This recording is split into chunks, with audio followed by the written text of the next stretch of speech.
Bismillahirrahmanirrahim. Assalamualaikum warahmatullahi wabarakatuh. Sahabat yang beriman, kematian merupakan suatu hal yang mutlak akan dihadapi makhluk hidup di dunia.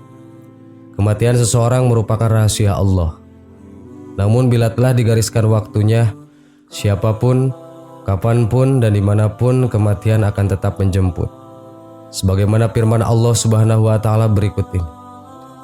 Sesungguhnya Allah, hanya pada sisinya sajalah pengetahuan tentang hari kiamat, dan dialah yang menurunkan hujan dan mengetahui apa yang ada dalam rahim, dan tiada seorang pun yang dapat mengetahui dengan pasti apa yang akan diusahakannya besok, dan tiada seorang pun yang dapat mengetahui di bumi mana dia akan mati. Sesungguhnya Allah Maha mengetahui lagi Maha mengenal. Quran Surat Luqman ayat 34. Namun demikian, berbekal keimanan dan ketakwaannya, seseorang bisa saja lebih peka terhadap tanda-tanda kematian yang akan mendatanginya. Sebagaimana Imam Al-Ghazali yang direwayatkan telah mengetahui tanda-tanda akan datangnya kematian, sehingga beliau pun mempersiapkan diri dalam menghadapi syakaratul maut, termasuk dengan mandi, berwudu dan mengenakan kain kafan hingga sebatas tubuhnya, karena untuk bagian kepala beliau meminta bantuannya kakaknya yaitu Imam Ahmad. Hingga akhirnya beliau wafat ketika sang kakak mengkafani bagian wajahnya. Adapun tanda-tanda akan datangnya kematian menurut Imam Al-Ghazali adalah sebagai berikut. 1. Tanda-tanda akan datangnya kematian. Tanda 100 hari sebelum kematian. Tanda seseorang akan meninggal di dunia ini di 100 hari sebelum ajal menjadi peringatan bagi hamba yang dikehendakinya. Karena pada dasarnya, semua umat muslim akan merasakan tanda ini. Hanya saja kemungkinan ada yang menyadari sebagai tanda kematian, namun ada pula yang mungkin mengabaikannya. Adapun tandanya lazim terjadi setelah waktu asar, di mana seluruh tubuh dari ujung rambut hingga ujung kaki seolah bergetar hingga menggigil. Bagi mereka yang menyadari tanda kematian ini tentu akan memanfaatkan waktu hidupnya dengan baik untuk mencari bekal yang akan dibawa mati nanti. 2. Tanda 40 hari sebelum kematian. Tanda kematian di 40 hari sebelum azal terjadi setelah waktu asar, di mana pada bagian pusar akan terasa berdenyut. Selain itu diriwayatkan pula bahwa sebelum ajal menjemput, telinga terasa berdengung secara terus-menerus. 3. Tanda 7 hari sebelum kematian. Pada orang yang tengah sakit keras, pada hari ke-7 menjelang kematian, selera makan justru meningkat, sehingga ingin menikmati makanan tertentu sesuai keinginannya. 4. Tanda 3 hari sebelum kematian. Lazim dirasakan adanya denyutan pada tengah dahi. Nafsu makan menurun atau bahkan tidak mau makan. Mata akan terlihat memudar sehingga tidak lagi bersinar. Hidung perlahan turun, telinga terlihat layu dan telapak kaki sukar ditegakkan. 5. Tanda kelima 1 hari sebelum kematian. Sesudah waktu asyar, akan terasa sebuah denyutan pada bagian ubun-ubun sebagai tanda bahwa tidak akan menemui waktu asar di esok harinya.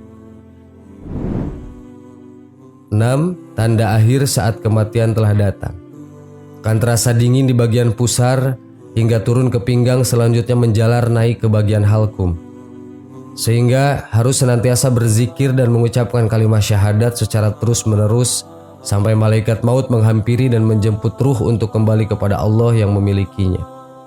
Lalu bagaimana dengan kematian mendadak yang sering terjadi di sekitar kita? Ada kalanya kita masih menjumpai saudara atau tetangga di pagi hari, namun ternyata di sore hari mereka sudah berpulang. Entah karena mengalami musibah atau bahkan dalam keadaan yang tidak sakit sedikit pun. Tentu semua adalah ketentuan dari Allah Subhanahu wa Ta'ala yang memberikan kehidupan dan kemudian mewafatkan. Manusia sedikit pun tidak memiliki daya upaya untuk menghindar atau menunda terjadinya kematian. Allah Subhanahu wa Ta'ala berfirman, tiap-tiap umat mempunyai batas waktu. Maka apabila telah datang waktunya, mereka tidak dapat mengundurkannya barang sesaat pun dan tidak dapat pula memajukannya. Quran Surat Al-A'raf ayat 34. Kematian mendadak tentu menjadi fenomena yang patut diwaspadai agar tidak menimbulkan penyesalan di alam kubur nanti. Dalam beberapa riwayat, banyaknya kematian mendadak merupakan tanda akhir zaman yang ternyata sudah sering kita temui saat ini. Sudah sepatutnya bagi kita untuk senantiasa mempersiapkan diri menghadapi kematian kapanpun ajal menjemput. Berserah diri kepada Allah dan memanfaatkan waktu yang tersisa dengan sebaik-baiknya melalui peningkatan keimanan maupun ketakwaan serta akhlak yang lebih baik lagi akan menjadikan kita lebih tenang dan damai dalam menghadapi kematian.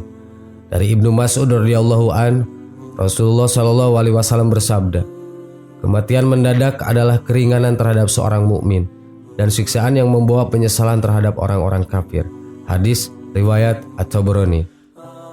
Sahabat yang beriman, itulah 6 tanda kematian pada seorang menurut Imam Al-Ghazali. Wallahu a'lam. Assalamualaikum warahmatullahi wabarakatuh.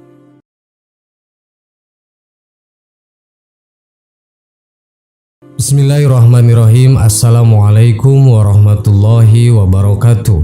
Sahabat yang beriman, selama ini kita mungkin berpendapat orang yang meninggal itu tidak akan merasakan sakit ketika jasadnya dimandikan.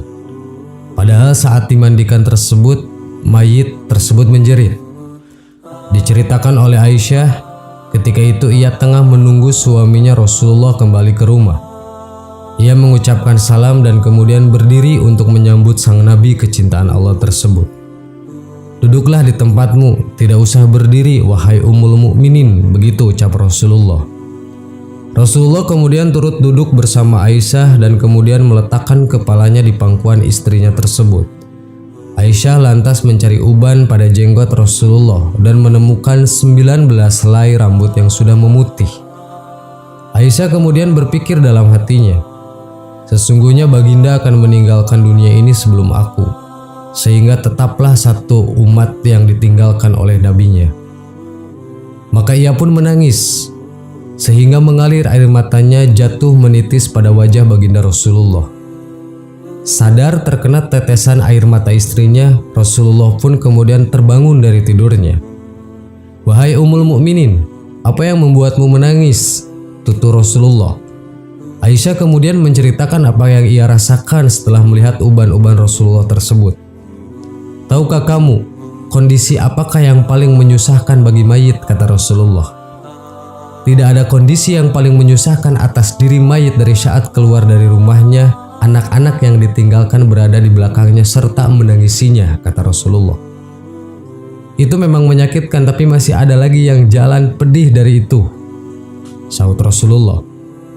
"Tidak ada kondisi yang lebih berat atas diri mayit dari saat dia dimasukkan ke dalam liang lahat dan dikubur di bawah tanah. Para kerabat, anak dan istrinya meninggalkannya pulang. Setelah itu datanglah malaikat munkar dan nakir dalam kuburnya," ujar Aisyah. Baginda kemudian tersenyum simpul mendengar jawaban istrinya ini. Beliau lantas menjelaskan bahwa sesungguhnya saat yang paling berat bagi mayit adalah ketika datangnya tukang memandikan mayit. Pemandi jenazah biasanya akan melepaskan cincin yang dipakai si mayit, melepaskan pakaiannya, kemudian memandikannya. Saat itu ruh akan menjerit kuat di mana suaranya dapat didengar oleh seluruh makhluk kecuali jin dan manusia. "Apa yang disuruhkan oleh ruh itu ya Rasulullah?" tanya Aisyah. "Hai tukang memandikan, demi Allah aku memohon kepadamu agar engkau mencopot pakaianku dengan pelan-pelan, karena sesungguhnya saat ini aku sedang istirahat dari sakitnya pencabutan nyawa dari malaikat maut," begitu ungkap Rasulullah. Aisyah kemudian semakin penasaran. "Lalu apa yang disuruhkan lagi oleh ruh?" tanya Aisyah lagi. "Hai tukang memandikan, demi Allah jangan engkau tuangkan air panas, jangan engkau gunakan air panas dan jangan pula air dingin. Sesungguhnya jasadku telah terbakar sebab dicabutnya nyawaku," papa Rasulullah. "Lalu ketika dimandikan, apa yang disuruhkan oleh ruh itu?" tanya Aisyah lagi. Dan ketika dimandikan, ruh itu berkata, "Demi Allah, hai tukang memandikan, janganlah engkau pegang diriku terlalu kuat. Sesungguhnya jasadku masih terluka karena keluarnya nyawa," tutur Rasulullah. Itulah sakit yang dirasakan oleh mayit. Tentu kita sudah tahu bahwa saat pencabutan nyawa itu rasanya begitu menyakitkan. Bahkan Rasulullah pun merasakan hal yang sama, dan bekasnya masih terasa hingga saat dimandikan. Jadi bagi siapa saja yang suka memandikan jenazah, dengarlah jeritan ruh tersebut. Sahabat yang beriman, itulah jeritan ruh ketika kita sedang dimandikan dan sudah menjadi mayat. Semoga kita meninggal dalam keadaan husnul khotimah. Amin. Wallahu a'lam. Assalamualaikum warahmatullahi wabarakatuh.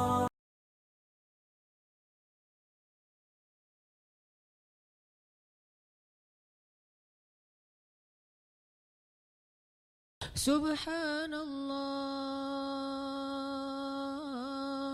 walhamdulillah wa la ilaha illallah wallahu akbar. Subhanallah